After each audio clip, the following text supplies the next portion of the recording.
Assalamualaikum.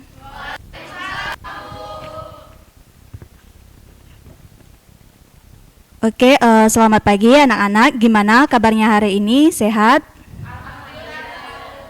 Alhamdulillah. Sebelum kita memulai, Ibu minta dicek terlebih dahulu di sekitarnya apakah ada sampah. Oke, Ibu minta kepada ketua kelas untuk memimpin doa terlebih dahulu.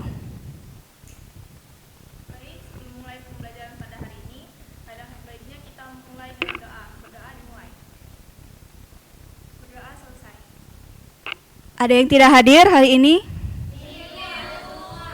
Oke, alhamdulillah ya. Nah, sebelum kita memulai pembelajaran, di sini Ibu ada sedikit motivasi yang Ibu ambil dari Raden Ajeng Kartini, di mana janganlah kamu menyerah, jangan pernah menyerah, dan jangan pernah biarkan penyelesaian itu datang karena kamu selangkah lagi untuk menang. Jadi Ibu harapkan anak-anak didik Ibu semua tetap semangat untuk menggapai semua mimpinya, karena kita tidak tahu apa yang akan terjadi di masa depan. Kita boleh capek, tapi jangan menyerah dengan keadaan. Oke? Baik, sebelum memulai pembelajaran, masih ingat materi kita pada minggu lalu? Betul sekali ya, minggu lalu kita membahas mengenai pertumbuhan ekonomi. Pertumbuhan ekonomi itu sendiri merupakan suatu kondisi keadaan perekonomian di mana terjadi penaikan PDB. Nah, pada minggu ini kita akan membahas mengenai materi yang masih memiliki hubungan dengan materi minggu lalu, yaitu Anggaran Pendapatan dan Belanja Negara atau APBN. Mengapa sih keduanya memiliki hubungan? APBN ini merupakan instrumen utama yang digunakan pemerintah untuk menguji atau memastikan agar perekonomian itu tetap terjaga.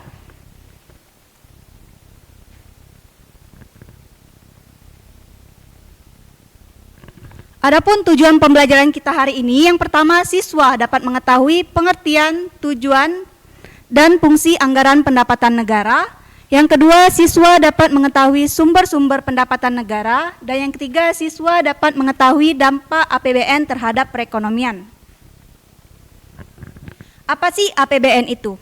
APBN atau Anggaran Pendapatan Negara, pendapatan dan belanja negara merupakan daftar yang memuat sumber pendapatan dan jenis pengeluaran negara secara terperinci dalam waktu 1 tahun. Nah, APBN ini disusun sebagai pedoman pendapatan dan belanja dalam melaksanakan kegiatan-kegiatan negara serta untuk menghindari pengeluaran yang tidak diperlukan. Penyusunan APBN yang baik dapat memastikan agar perencanaan perekonomian ini tetap terjaga dan menjaga kesejahteraan ekonomi serta kesempatan kerja. Nah, sebelum kita lanjut, di sini Ibu ada sedikit ice breaking, namanya itu 3B, botak, batuk, batik. Saat Ibu bilang botak, kalian pegang kepala. Saat Ibu bilang batuk, kalian pegang mulut. Dan saat Ibu bilang batik, kalian pegang baju. Paham? Oke, kita mulai. Batik, botak, batuk. Botak, batik, batuk. Oke, sudah paham ya? Kita lanjut. Di sini ada beberapa APBN. Yang pertama itu fungsi alokasi. Fungsi alokasi ini digunakan untuk membangun atau membuat sarana dan prasarana publik seperti jembatan dan raya. Yang kedua, fungsi distribusi. Fungsi distribusi ini di mana APBN ini dapat memastikan agar pendapatan itu disalurkan dengan adil dan merata seperti subsidi BBM dan subsidi dana BOS. Yang ketiga itu fungsi stabilisasi. Dengan APBN, pemerintah dapat memastikan agar kegiatan ekonomi ini dapat stabil atau lebih terjaga. Yang selanjutnya itu fungsi otorisasi. Otorisasi ini membuat perencanaan belanja dan pendapatan. Yang selanjutnya itu fungsi perencanaan, di mana APBN digunakan untuk memastikan kegiatan ekonomi ini tetap terencana dalam 1 tahun yang akan datang. Yang selanjutnya itu fungsi pengawasan. Fungsi pengawasan ini di mana APBN digunakan sebagai penilaian agar pekerjaan yang dilakukan pemerintah ini sesuai dengan yang telah direncanakan. Selanjutnya itu sumber-sumber pendapatan negara. Negara dapat memperoleh pendapatan dari berbagai sumber, di antaranya itu yang pertama penerimaan dalam negeri. Penerimaan dalam negeri ini terdiri dari penerimaan perpajakan dan penerimaan bukan pajak. Pada penerimaan perpajakan ini terdapat pajak dalam negeri dan pajak perdagangan internasional. Selanjutnya itu penerimaan bukan pajak, yaitu terdiri dari penerimaan SDA, bagian laba BUMN, dan penerimaan negara bukan pajak lainnya. Selanjutnya itu hibah. Hibah ini hadiah atau bantuan yang diperoleh dari negara lain, organisasi atau lembaga internasional lainnya. Nah, sebelum Ibu lanjut, di sini ada beberapa gambar terkait sumber pendapatan. Dari sumber-sumber pendapatan negara yang sudah Ibu jelaskan tadi, ketiga gambar ini termasuk dalam sumber pendapatan apa saja? Ada yang bisa membantu menjawab? Ya, silakan Indah.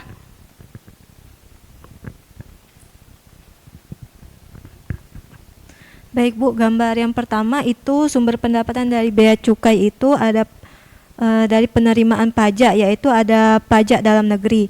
Lalu yang gambar kedua itu minyak bumi, penerimaan bukan pajak, yaitu penerimaan sumber daya alam. Lalu gambar yang ketiga itu ada penguatan ekspor. Yang sumber pendapatannya itu dari penerimaan perpajakan, yaitu pajak perdagangan internasional. Oke, terima kasih Indah. Beri tepuk tangan dulu pada Indah. Betul sekali ya yang disebutkan oleh Indah. Di sini ada bea cukai. Bea cukai ini termasuk penerimaan perpajakan, di mana itu pajak dalam negeri. Selain bea cukai, ada juga penerimaan penghasilan migas dan non-migas serta PPN. Selanjutnya minyak bumi. Nah, minyak bumi ini termasuk dalam penerimaan bukan pajak, yaitu penerimaan SDA. Selain minyak bumi, ada juga gas alam, kehutanan, perikanan, serta pertambangan umum. Yang selanjutnya itu pungutan pajak, pungutan ekspor. Seperti namanya ekspor itu berarti berkaitan dengan. Nah, pungutan ekspor ini termasuk dalam penerimaan penerimaan perpajakan, yaitu pajak dalam perdagangan internasional. Kita lanjut di sini dampak APBN terhadap perekonomian. Dampak APBN terhadap perekonomian itu ada 5. Yang pertama, APBN menjadi pedoman untuk kegiatan pembangunan ekonomi. Yang kedua, APBN digunakan sebagai alat perbaikannya perekonomian. Yang ketiga, APBN mempengaruhi harga secara keseluruhan.